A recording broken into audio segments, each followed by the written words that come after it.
Well, hello everyone. Today we have a different type of show. Hopefully you'll like it. So today we are hosting Bill Wirtz. He is an EU correspondent and he will answer our questions about what would happen if Turkey joined EU. Hello, Bill. Would you like to introduce yourself? Sure, thank you. My name is Bill Wirtz. I'm originally from Luxembourg. I work as a correspondent, as a journalist for RTL Radio Luxembourg. This is about EU politics and policy. So I look at what happens on a day-to-day basis in the European Parliament and the institutions, and I dare say know a little bit as to how it relates to this topic.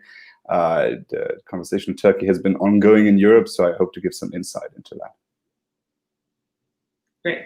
So this week, unfortunately, we don't have Barış, but we have another person who's working on EU since Barış is a big fan of the EU, but I guess they won't be on the same side on this matter especially.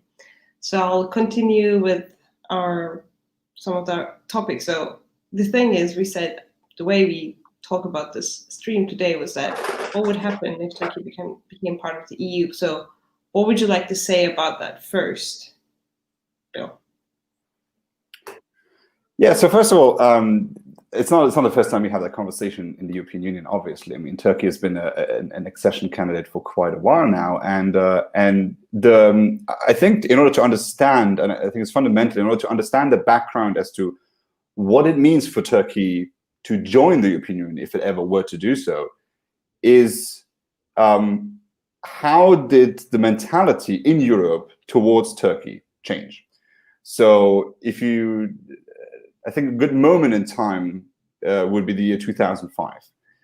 If you look back at 2005, you have different supporters and opponents towards the accession of Turkey. So Germany, from the get-go, backed a modern Turkey in the European Union, is what they called it. This, of course, is related to the fact that you have a lot of Turkish immigrants in Germany. France as well, under Prime Minister Dominique de Villepin, was a supporter of Turkey joining the European Union.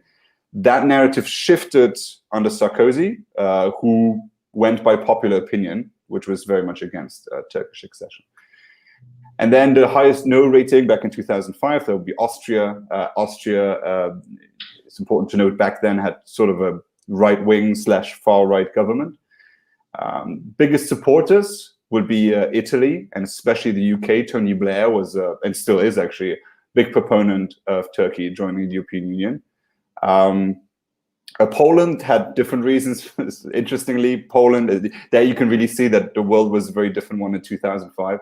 2005, Poland believed that Turkey should join the European Union because it would strengthen the pro-American sentiment in Europe. You can really see that a lot has happened in the last 15 years. Spain was in favor as well. So there was Greece opposed it because of course the question of Cyprus and the recognition of the Republic of Cyprus. Denmark and Sweden, the Nordics, generally opposed. That is because public opinion in these countries is very against new accessions in general. This doesn't necessarily relate to Turkey. It relates also to other countries then in the Western Balkans, for example. So we've come a long way in that whole discussion, and it has certain factors. One of the factors is that there's no confidence that Turkey respects the rule of law and democratic principles.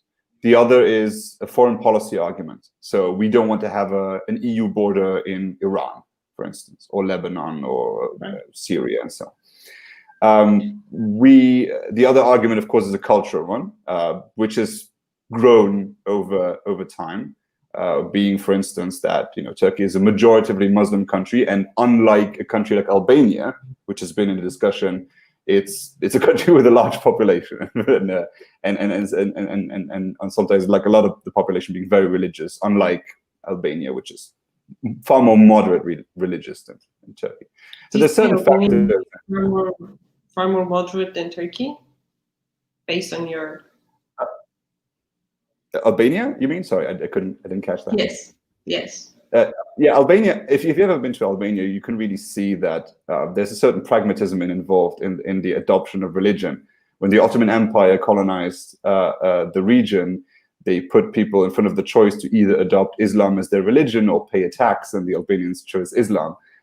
You could say in a certain way they are libertarians because they're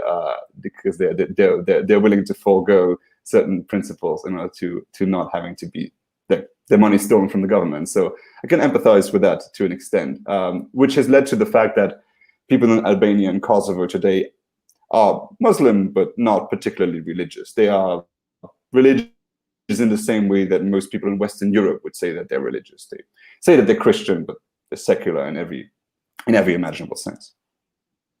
Okay, this is what the white man thinks about Turkey then. Thank you very much, Bill Wirtz. So I would like to jump on the other topics that we wanted to talk about, actually, because like a lot of people believe that if you were to become a part of the EU, or if you even had accession talks, Turkey would not have the problems that they're having right now. For instance, the problem with freedom of speech, the problem with the rule of law, and all this kind of stuff. So what do you think about that? Or like, what would be your stance on that?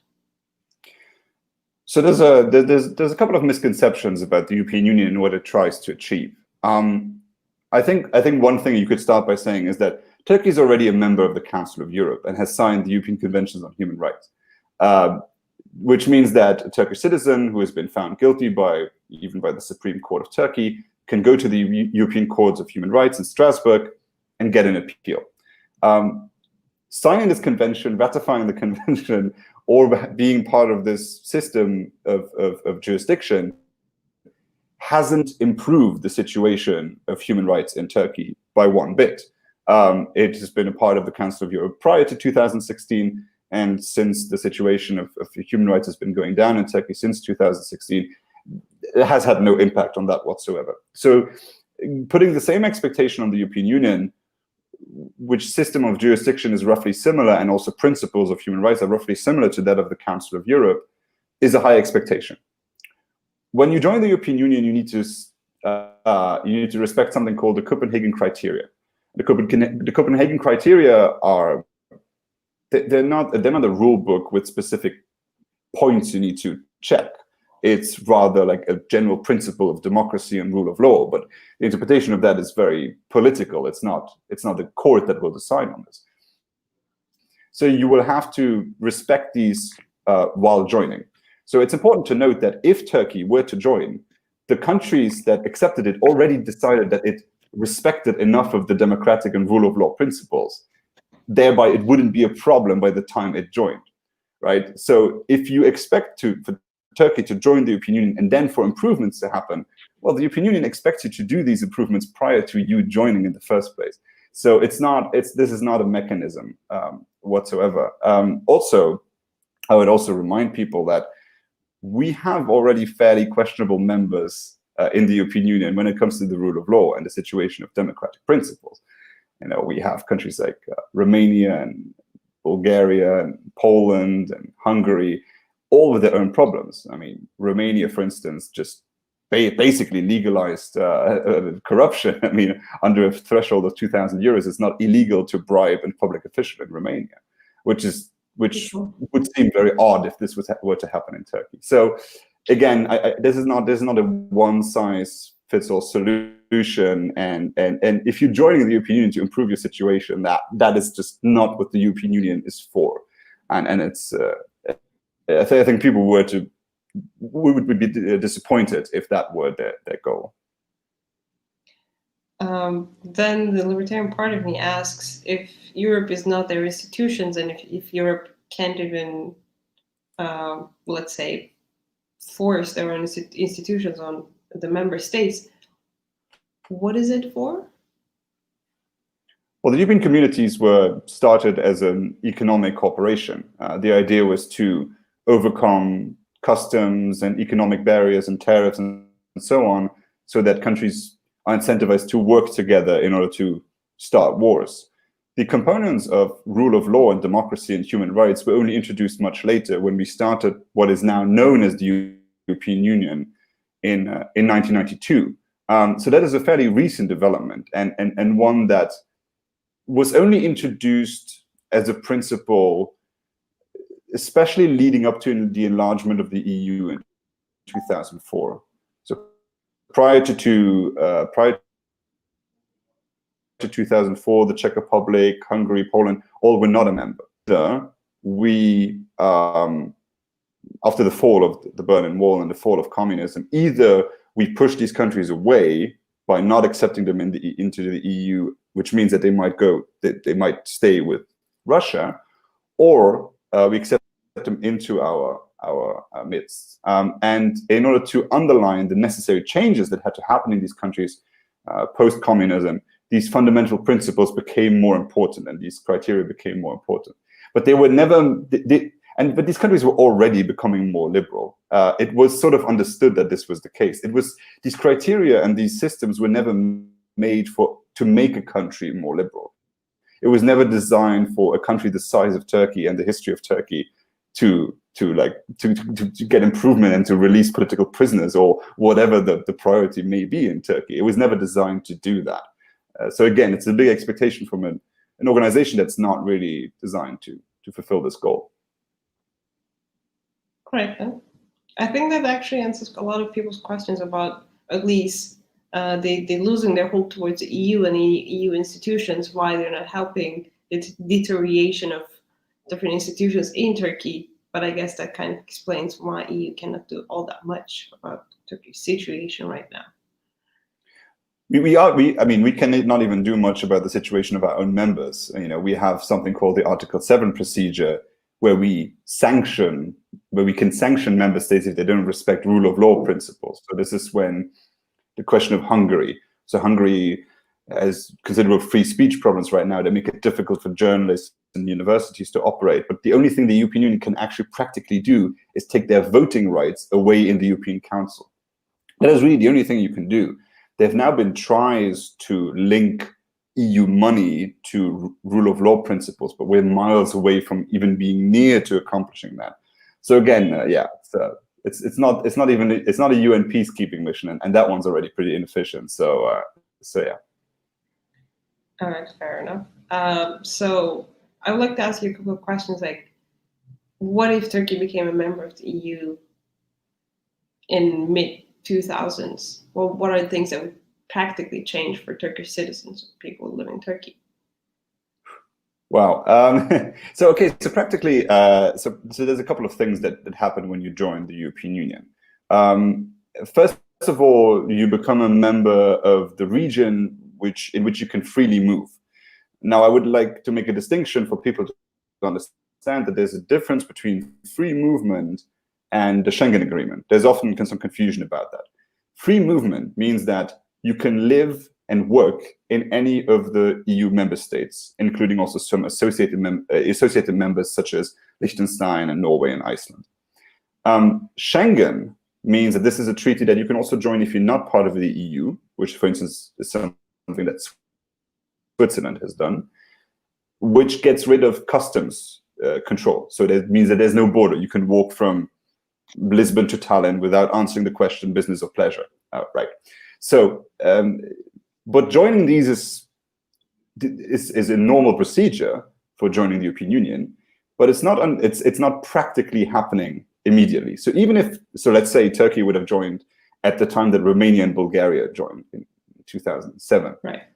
That's still not for granted that you would have the right to freely live in Paris, even by today, because Croatia joined in 2013, and freedom of movement can be blocked by member states up to 7 years after the country joined. So the European treaties allow you to not allow the citizens, even though they are EU citizens, to move freely and work freely. I would assume that if Turkey would have joined, then member states would have found even more excuses to extend this period, because they would have said, well, I mean, Romania is already a big country, but Turkey, 18 million people, we can't just freely allow them to work and live. So I think it would have been very difficult. It would have meant that, yes, you can freely be a tourist in Paris and you can only travel with your ID, but it doesn't mean you would be able to stay and work immediately. That would be an even longer conversation and process. And if Norway were to join tomorrow, that would not be an issue whatsoever.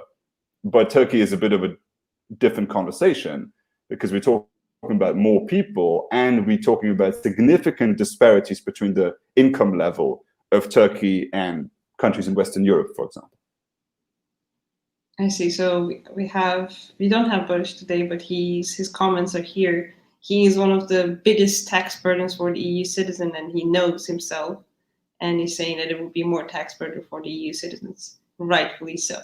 But we have another question, actually. Let me show that. So Denizcan Köse says that, let's say Turkey becomes an atheist majority country somehow. Would cultural differences still be a thing in such a situation? You think? That is a very fascinating hypothetical. I actually think that the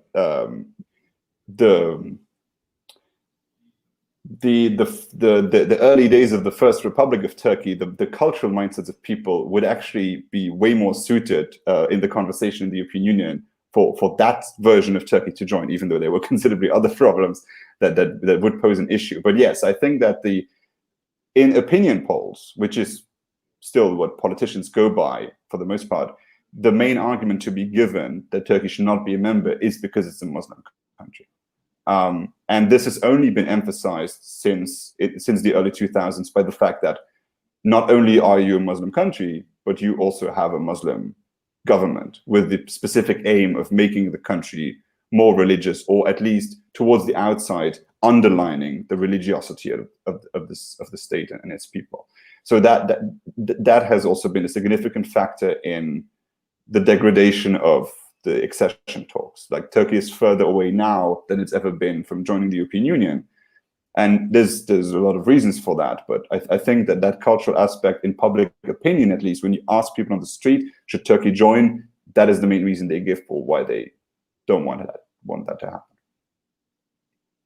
happen. Then if you change the question a little bit, do you think that if Turkey had the government, from the opposition would be in the government, so that would be like Social Democrats in general, you think Turkey would be closer and closer towards being in the EU as at least a better accession member, candidate member state?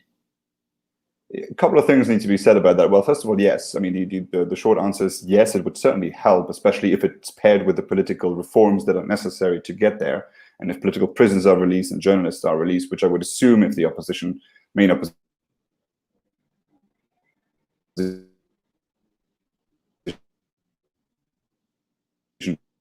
party wouldn't have to be sorry, I was cutting out there for a second. Yes, a little bit. Go ahead. Sorry, that took a while to get back up. Sorry, technical problems in the days of Corona. That's just how it goes. Yes, and I think the other consideration why some people in the European Union wouldn't want Turkey to join is because Turkey is actually a very conservative country. Right, people vote towards the right, and if the Social Democrats were in charge, I think many people in Europe could find an easier way of working together with the ruling party if it were to be a member of the European Union. So yes, that's of course a consideration that goes with it. But then of course there's other two aspects to joining that I assume would also still pose problems under the Social Democrats. I don't know. I'm not an expert on the internal politics of Turkey, but the relationship with the Kurds and then the independence of the Republic of Cyprus, I think those main in charge. And yes, that it would still not be an easy conversation to have. I remember as a kid, at least, like in the first half of 2000, Copenhagen Criteria and Cyprus issues the main things that we couldn't be part of the EU, and those things are talked about in a way that they're almost like evil plans coming from the West, that they're trying to cut the ties between Turkey and the West. So what are these criteria, and what do you think they are for, or like, do you think they're useful or not?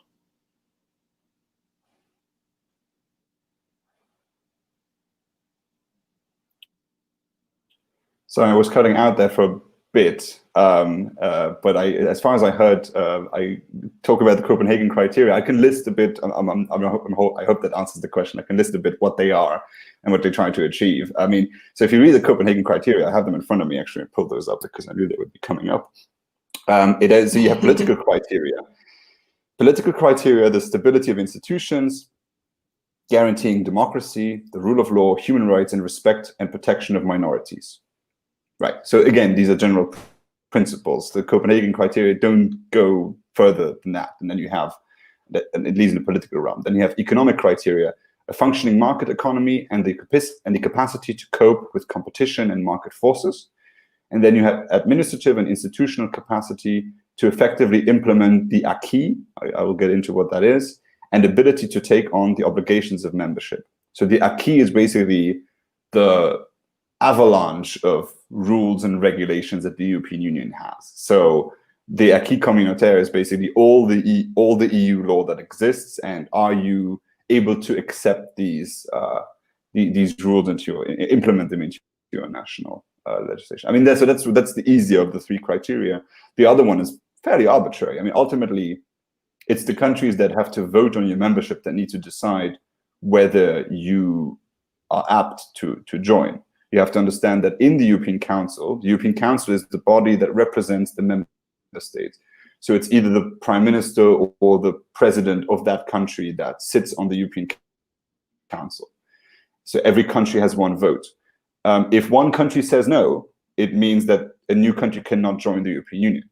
So hypothetically, Turkey makes significant reforms, tries to join the European Union, but then on the day of the vote, Cyprus says, yeah, but you don't recognize that the north of Cyprus is part of the Republic of Cyprus, so we vote no, but then Turkey cannot join. So that is where individual member states have veto powers. So it's not only considerations of human rights that you have to adhere to if you want to join, it's also a lot of foreign policy decisions that Turkey would need to make in order to become a member. All right, so Burak, who's also a big contributor to Daktilo 1980, he has a question. So he says that, does Bill think that countries that block negotiation process would ever allow Turkey to continue negotiation in such polarizing times? If yes, would they ever allow it to be a full member? And there's a continuation of the question, is it the best choice for Turkey to be a privileged partner? I think towards the second question, I think for the situation, that answer would be yes. I think the situation of Turkey right now is preferable to what would happen if Turkey were to gain the trust of members and become a full member. We have made the experience in the European Union that a country that exerted the correct criteria to become a member changed later on, because governments change. And even if Turkey makes a quick turnaround on its current course and does significant reforms of the region, that still doesn't mean that a government similar to the one you have right now comes back and changes everything for the worse. And then the European Union is stuck in a situation of a country that goes fundamentally against its own principles and would, for the first time, maybe even need to decide to kick a country out with all the ramifications that this would have. Right now, Turkey has the ability to negotiate certain privileges. So there's already something called the customs agreement, also known as the Ankara Agreement between the European Union and Turkey. So except for agricultural goods, services, and public tenders, Turkey can already freely trade with the European Union.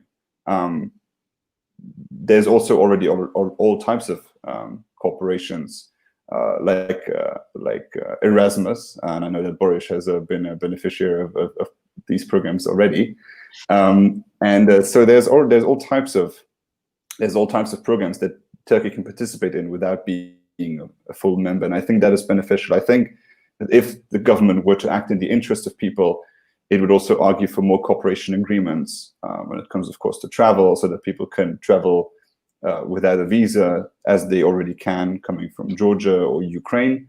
But again, there's a lot of political consideration. If Turkey were to be serious about commitments of making it easier for the citizens to work and travel, well, then it would try and find a solution with Greece and Cyprus over islands. But it seems that Ankara is more dead set on proving a point rather than improving the situation for its own citizens. Now, you could, of course, come back at this and say, well, isn't the European Union sort of doing the same? And to an extent, that is true. It's just that ultimately it's bigger army diplomacy, and in this case, bigger trade partner diplomacy. I mean, Turkey is hugely dependent on the European Union for its exports. Turkey is the European Union's 5th biggest trading partner. Most of our textile, a lot of our cement, all of our nuts or tea, everything comes from Turkey. And the European Union has choices in that. There's a lot of other developing countries in the world, in Africa and so on, that would be happy to trade places with Turkey. So the European Union has the advantage of having choices, and it's not dependent on Turkey. So the last time Turkey actually had some political pressure to put was with the discussion about refugees, and we can get into that maybe at one point here, but in general, Turkey doesn't really have the negotiating position to put many demands towards Brussels. Interesting. So we have a question. It's in Turkish, so I'll try to translate as much as I can. İlkentek says that in the last days, the mainstream media in Turkey keeps trying to recite that the EU and Turkey foreign policies have nothing in common, especially when it comes to other issues than the Syrian refugees deal, I suppose. So like the only thing that they coincide is the Syrian refugees, or like generally like the civil war in Syria, but nothing else than that is actually on the same line between the EU and Turkey. So this is what is on the mainstream media, but do you think it is true, or do you think it's just more of a propaganda that comes from the state in Turkey? Well, with the current government, I would say that's relatively true. I mean, I think the only convergence in the position of Turkey and the position of the European Union where they actually overlap as well is on Russia, and that's not a difficult solution, like a common ground to find that Russia is a bad actor. But apart from that, there's really no convergence, and I think all you need to do to understand this is to follow the debates in the European Parliament and see what some of the European leaders are saying about Turkey these days. You do have mainstream parties talking about Turkey as the way they would talk about some of the really bad actors in the Middle East. I mean, it's really gone to a point where Turkey has shifted from a promising trading partner to, hey, I know that we have other things to discuss today, but we need to talk about this this Turkish problem that we have in our region. It's Turkey at this point, from a foreign policy perspective in Brussels, is a headache, and that is completely the fault of the Turkish government. I think the priorities, as much as I am very critical towards the European Union, the priorities of the European Union have barely changed. It has changed slightly with the question of refugees, and even there, Turkey and the European Union are not even getting along anymore. On this issue, it really is a considerable shift, particularly since 2016, of the Turkish government that is unwilling to find common ground in any way whatsoever. And I think on foreign policy, where, by the way, the European Union does not have a common foreign policy, where it needs to agree unanimously, Turkey joining the European Union would also make things a lot more difficult. Because the European Union generally tries to work together with the United States on many foreign policy issues in the region. And I'm pretty sure that's not exactly what the Turkish government is dead set on. Fair enough. But also, I mean, I'm also trying to follow the EU meetings and all these things as well. And I also have friends who Turkish friends who are living in Greece, and it seems like there's a huge escalation that comes from Greece against Turkey, but in Turkish media, we don't see any of that. In a way, it seems like there is a general movement against Turkey that's been going especially more and more heated up during the last couple of weeks, couple of months maybe, and those things we don't see the reflection in Turkish media or even the Turkish foreign policy or even in the domestic policy. I think that, I mean, we have our fair share in Europe of conflicts that are very old, and a lot of conflicts that nobody really knows much about. I mean, Slovenia and Croatia still have a border dispute over islands and sea territory, but nobody talks about it because these countries are not actually serious about what they will do to win that fight. But if Greece is dead set on escalating the situation with warships, well, then it becomes a European issue. And Greek has now requested a special European Council summit in which they want the member states of the European Union to address the question of Turkey. Now, I can't speak to the intricacies of the relationship between Greece and Turkey. My general understanding is that the agreements between Turkey and Greece are fairly old. They date back to the early 20th century, and they might need an update, because I can understand to a certain degree that a country like Turkey says, hey, we need enough space for our ships to navigate around, and the Greek islands are fairly close to the Turkish coast. But on the same hand, if the moment that Ankara makes a statement about we need to all come together to find a solution, but at the moment that they're making the statement, Turkish ships are still navigating in the waters that Greece is trying to get them out of, well, then the goodwill is very questionable. It's a bit like if I'm being told that I'm trespassing, but I'm saying that everything is all right while I'm still standing on your land. It doesn't sound very serious. Right. Fair enough. So we have another question. I think it's kind of interesting. So in the last enlargement in 2004, Cyprus accepted as the member state and the whole process afterwards. Do you think that process is feeded into the anti-democratization in Turkey, or do you think Turkey was already going towards that direction, but not being part of the EU, or even not even really in the accession talks, made it faster and quicker? I can't speak exactly to the details of the influence of Cyprus. In general, the influence of Cyprus isn't considerable. I mean, there's only 6 members of Cyprus in the European Parliament.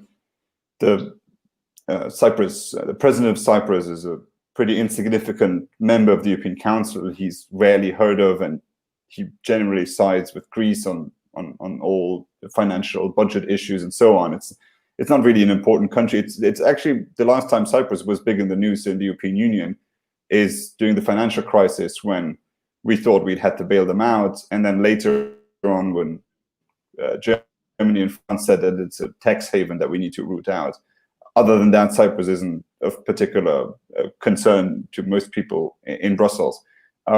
My understanding is that Turkey has made significant changes to the worst on its human rights record and free speech record, independently of what has happened in Europe. Now, I can understand that some people say that the government and some of the people in Turkey are bitter about the fact that the accession process wasn't sped up, but blaming, I wouldn't see how you would blame the fact that the European Union didn't take Turkey in immediately as an excuse for the country going downhill on its fundamental rights. If anything, the argument would be, well, if nobody wants to, if the European Union doesn't want to make us a member now, well, then we should actually excel at at showing goodwill towards becoming a member, as in striving for more inclusion of ethnic minorities, striving for more religious freedom in the region, to really mark a difference between Turkey and some of its neighboring countries in the Middle East, to really show, okay,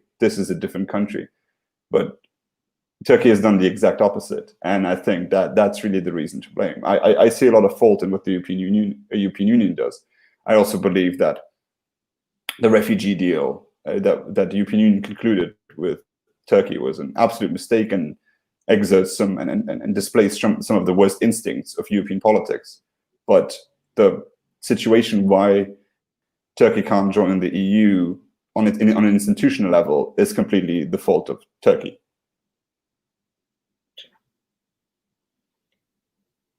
Then I'm gonna take our last questions, and there's this again. We discussed about this talk. So, is there any way forward with the accession talks for Turkey?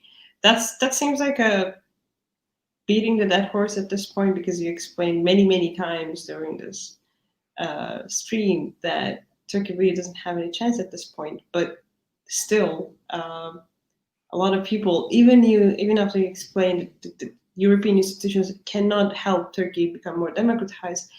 If Turkey is a democratic country, it will help to grow, but not necessarily would change the whole country, or would change the whole facet of the country. But still, do you think, is there any way to go on with the accession talks for Turkey? And if there is, where should it lead towards? You'll excuse me for being a bit pessimistic about this specific topic. I think it's going to get much worse before it gets better. And I think it's likely at this point, with the pressure that Greece and Cyprus are putting on, that the accession talks will eventually end officially.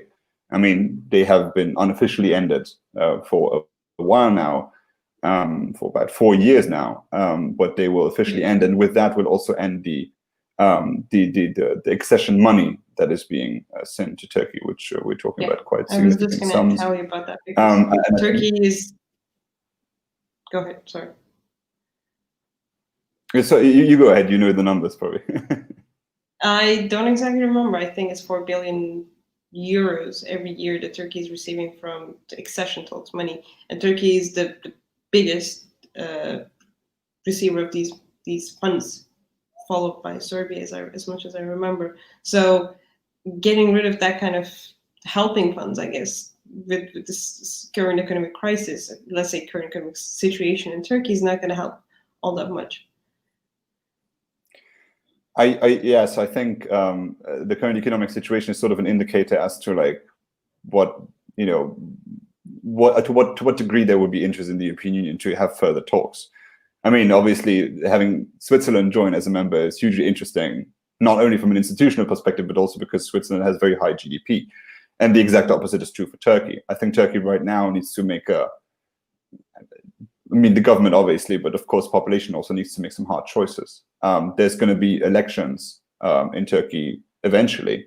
One hopes, at least, that elections will continue to exist in this country, and then people need to make clear choices. The population needs to decide what it wants. I also, if I look at the rate of the lira, I think eventually the economic problems would catch up with people in terms of their cultural considerations for voting for the current government. But also, people need to understand that just because you had a governmental change doesn't mean you're getting any closer to any institutional closeness to Europe. In Ukraine, there was a genuine revolution. They chased the president out of the country, then they voted for a new president who promised reforms, and then they had an even newer president who's a former TV actor. But we're still very far away from Ukraine joining the EU. So this is a very long process, and Turkey is currently walking away from it. By any standards, Turkey should be praying that eventually it gets to the level of negotiation of pre-2016, because that would be closer. And I think in talking in that terms, it seems a bit silly, because this is a game of back and forth, like, oh, how close can we get to the EU? And it shouldn't be about sucking up to the European Union. I think Turkey should strive to be should strive to have a strong economy and strong institutions and a rule of law and separation of powers, not to appeal to Brussels, but because its people want it. That should be the goal. And if then Turkey becomes a successful country because you can be an entrepreneur who has freedom and can speak their mind, well, then there's also going to be interest from other countries to cooperate. So it shouldn't be all about thinking, oh, the European Union doesn't want us, or like, oh, we can never make it. It should be about like, how do we make this country better before we can decide who we want to talk to in terms of institutional matters. So yeah, I think pessimistically said, it's going to get a lot worse before it gets better, and eventually the people of Turkey need to put the brakes on as to what's happening in the country. And well, I don't want to say too much, but I think there's a couple of countries in Europe that, or especially one country in Europe right now, that has a realization that I hope eventually Turkey is going to reach as well. All right, fair enough. I guess we can end up on this pessimistic note. There's still one person I think I need to say thank you. Barış's mother, she texted us, even though Barış is not here, we're watching for Nazlıcan. I have to say thank you very much. Teşekkür ederiz. Barış olmadığı zamanlarda da bekleriz. And other than that, if you have anything else to add, please do. Well, teşekkürler to the entire audience for following this little, hopefully not too fast, but also slightly instructional view on the European Union. You can follow me on Twitter at WirtzBill, it's WIRTZ Bill, and I also have my website, wirtzbill.com. I talk about the European Union, usually Europe-related politics. You can also ask me questions. I have my contact form if you have any more questions about the EU and how it works or how it should work. I have quite a few ideas about that too. So feel free to reach out. All right, thank you very much, everyone. Thank you very much, Bill, as well, for joining us. And that is going to be the end of our broadcast for today. And hope to see you next week again. That's going to be with Barış for sure.